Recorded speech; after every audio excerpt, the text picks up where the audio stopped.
ಸ್ನೇಹಿತರೆ, ನಮ್ಮ ರಾಜ್ಯದ ಗ್ರಾಮೀಣ ಭಾಗದಲ್ಲಿ ಮಾತ್ರ ಶೌಚಾಲಯದ ಸಮಸ್ಯೆ ಅಂತ ತಿಳ್ಕೊಂಡ್ರ? ಖಂಡಿತ ಇಲ್ಲ. ಸಿಲಿಕಾನ್ ಸಿಟಿ, ಉದ್ಯಾನ ನಗರಿ, ನಮ್ಮ ನಾಡಿನ ಹೆಮ್ಮೆಯ ರಾಜಧಾನಿ ಅಂತ ಕರೆಸ್ಕೊಳ್ಳುವಂತ ಬೆಂಗಳೂರಿನಲ್ಲೂ ಈ ಸ್ಥಿತಿ ಭಿನ್ನವಾಗಿಲ್ಲ. ಇಲ್ಲಿನ ಶೌಚಾಲಯಗಳು ಯಾವ ರೀತಿ ದುಸ್ಥಿತಿಯಲ್ಲಿದೆ ಅನ್ನೋದನ್ನ ಕನ್ನಡ ಹೋರಾಟಗಾರ, ಉಚ್ಚೆ ಚಳವಳಿಯ ರೂವಾರಿ ವಾಟಾಳ್ ನಾಗರಾಜ್ ಬಾಯಲ್ಲೇ ಕೇಳಬೇಕು. ಸಿದ್ದರಾಮಯ್ಯನವರುವೇ ಬೈಲ್ನಲ್ಲಿ ಉಚ್ಚೆ ಒಯ್ದಿರೋರೇ, ನಾವು ರಸ್ತೆಯಲ್ಲಿ ಉಚ್ಚೆ ಒಯ್ದಿರೋರೆ ಶೌಚಾಲಯ ಇಲ್ಲದೆ. ಇದ್ರ ಸತ್ಯ ಒಪ್ಕೊಂಬೋಣ.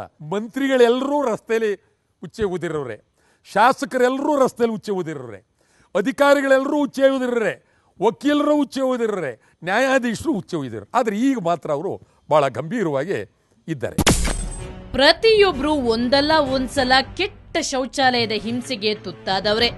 ಆದ್ರೆ ಪದವಿಗೇರಿದ ಬಳಿಕ ಅವೆಲ್ಲವನ್ನ ಮರ್ತು ಬಿಡ್ತಿದ್ದಾರೆ. ದುರಂತ ಅಂದ್ರೆ ಇದೊಂದು ಗಂಭೀರ ಸಮಸ್ಯೆ ಅಂತ ಯಾವೊಬ್ನೂ ಯೋಚಿಸ್ತಿಲ್ಲ.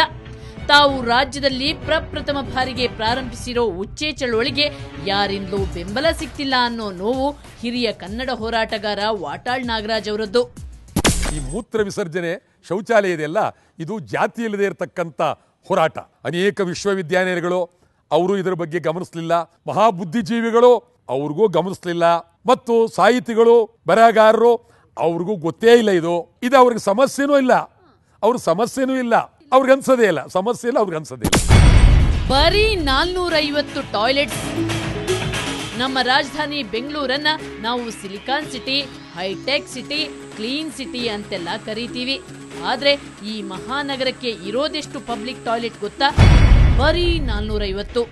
ಈ 450 ಟಾಯ್ಲೆಟ್ನಲ್ಲಿ ಸಮಾಧಾನಕರವಾಗಿ ಹೋಗಬಲ್ಲ ಶೌಚಾಲಯಗಳ ಸಂಖ್ಯೆ ಒಂದು 10-20 ಅಷ್ಟೇ.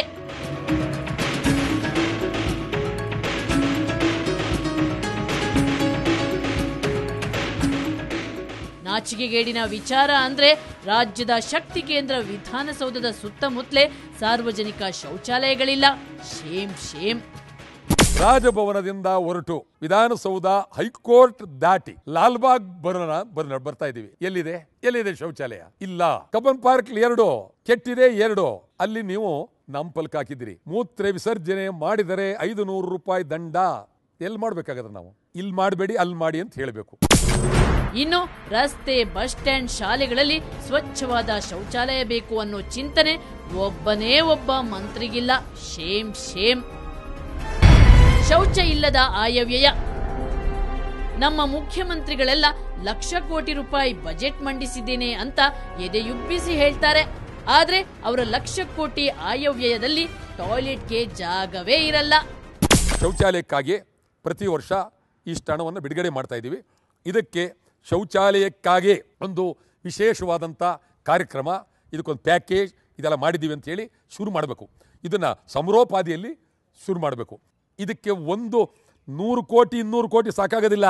ಒಂದೊಂದು ಸಾರಿಗೆ ನೀವು ಕನಿಷ್ಠ 1000 ಕೋಟಿ ಮೇಲೆ ಇಡಬೇಕಾಗತ್ತೆ. ಇದಕ್ಕೆ ನಿಮ್ಗೆ ಹಣ ಬೇರೆಯವರು ಕೊಡೋಕ್ಕೆ ತಯಾರಾಗಿದ್ದಾರೆ. ವಿಶ್ವ ಬ್ಯಾಂಕ್ನವರು, ರಿಸರ್ವ್ ಬ್ಯಾಂಕ್ನವರು, ನೀವೆಲ್ಲರನ್ನೂ ಕೇಳಿ ಅಲ್ಲಿಂದ ಸಾಲ ತಂದು ಬೇರೆ ಬೇರೆ ಬೇಕಾದಷ್ಟು ನಿಮಗೆ ಈ ಶೌಚಾಲಯ ಇದಕ್ಕೆ ಅನುಕೂಲ ಮಾಡತಕ್ಕಂಥ ಜನ ಇದ್ದಾರೆ.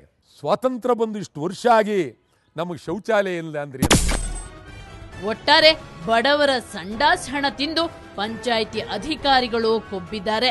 ಟಾಯ್ಲೆಟ್ ಕಮಿಷನ್ ಹೊಡೆದು ಜನಪ್ರತಿನಿಧಿಗಳು ಗದ್ದುಗೆ ಏರಿದ್ದಾರೆ. ಹಣ ಕೊಡಿಸೋ ಏಜೆಂಟ್ಗಳು ಮಜಾ ಉಡಾಯಿಸ್ತಿದ್ದಾರೆ. ಜನಸಾಮಾನ್ಯ ಮಾತ್ರ ಈ ರೀತಿ ಚೊಂಬು ಹಿಡ್ಕೊಂಡು ಒದೆ ಹುಡುಕುತ್ತಾ ಸಾಗಿದ್ದಾನೆ.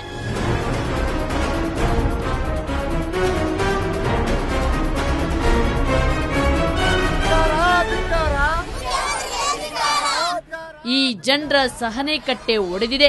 ಹೆಣ್ಣು ಮಕ್ಕಳ ಆಕ್ರೋಶ ಮುಗಿಲು ಮುಟ್ಟಿದೆ. ಮುದುಕರ, ಅಂಗವಿಕಲರ, ಅಸಹಾಯಕರ ಶಾಪ ತಟ್ಟುತ್ತಿದೆ. ಮುಂದಿನ ಚುನಾವಣೆ ವೇಳೆ ನೊಂದವರು ಓಟು ಕೇಳಲು ಬರುವವರಿಗೆ ಚೊಂಬು ಸೇವೆ ಮಾಡಲು ರೆಡಿಯಾಗಿ ನಿಂತಿದ್ದಾರೆ.